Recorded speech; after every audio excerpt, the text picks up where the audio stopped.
Okay, so it is Wednesday night. Let's see what we got here on our stories where we're at. Logan, stop. All right, last night we read Noah and the flood and Abraham and Sarah. Tonight we're going to start with Sodom and Gomorrah. Genesis 13, 18, and 19. Abraham and his nephew Lot separated when their flocks became too big for them to stay in the same land together. Lot chose to settle in the plain of the Jordan River near Sodom. Sodom was a wicked city. The people who lived there did evil in the sight of God. Even so, Lot and his family moved inside the city walls. When the Lord visited Abraham, he said, I will go down to Sodom and Gomorrah and see if the people there are truly wicked. If so, I will destroy the two cities. Now Abraham knew that Lot lived in Sodom. He pleaded with God, saying, If there are 50 good people there, please don't destroy the city. For the sake of 50 people, I will spare the city, said the Lord. But Abraham was afraid that God would not find 50 good people. What if there were only 45 or 30 or 20? At last, the Lord promised Abraham that he would spare the city for the sake of 10 good people, but 10 could not be found.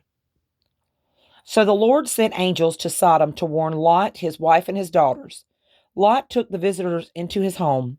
The men of Sodom were so wicked that they were about to attack his guests, but the angels struck the men blind. If you have anyone to take with you, one angel said, gather them and run from this city. Lot went to tell some other men, but they laughed at his warnings.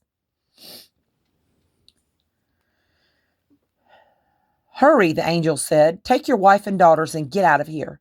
Lot hesitated, so the angels grasped his hand and the hands of his wife and daughters and led them out of Sodom. Run to the mountains, one angel said. Don't look back. Lot asked if they could go to a town nearby, and the angels agreed. But run quickly. When Lot reached the town, the Lord rained burning sulfur from the heavens, destroying Sodom and Gomorrah. But Lot's wife looked back at Sodom, and she became what? Stone? A pillar of Dust? salt.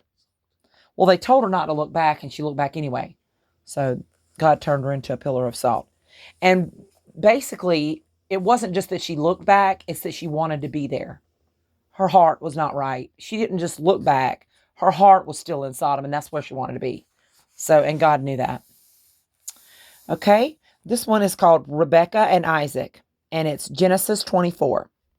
Abraham's son Isaac grew up to be a fine man. Now, Isaac was the son that they had when they were like 100.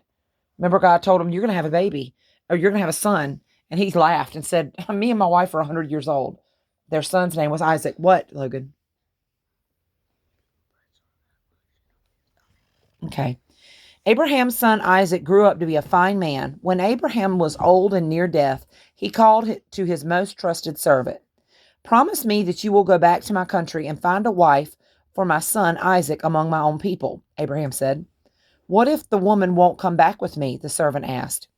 She may not wish to travel so far from her home. Logan, stop. Abraham told him, if she won't come with you, you will be released from your promise to me. I promise to do as you asked, the servant said. The servant traveled a long way to Abraham's homeland. He prayed, Lord God of my master Abraham, I hope I have not come all this way for no reason. I am standing by a spring. When the young women of the town come here to get water, I will ask each if I may have a drink. May the one who offers a drink of water to my camels, too, be the wife for my master's son. Before he had finished praying, a beautiful girl named Rebecca came to the spring.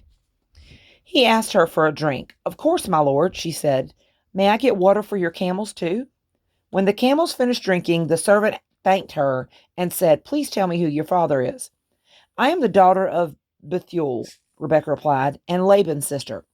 This woman is Abraham's relative, thought the servant. The servant saw that Rebecca was one of the Lord chosen to be Isaac's wife. He went to meet her family. He told them about the promise he had made to Abraham. I will go with you and marry this man, Isaac, Rebecca told the servant. She said goodbye to her family, climbed onto one of the Abraham's camels. So the Lord granted Abraham's wish for his son and answered the servant's prayer. All right, so today is Wednesday. Tomorrow's Thursday. We will read Jacob and Esau. We'll start with that one tomorrow. Okay? Logan, I don't think you're supposed to be messing with that. You ready to tell them good night there, JC?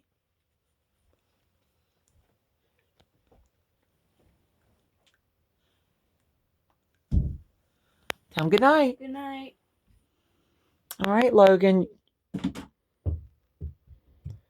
You ready to say good night now that you're throwing things across the room? Good night.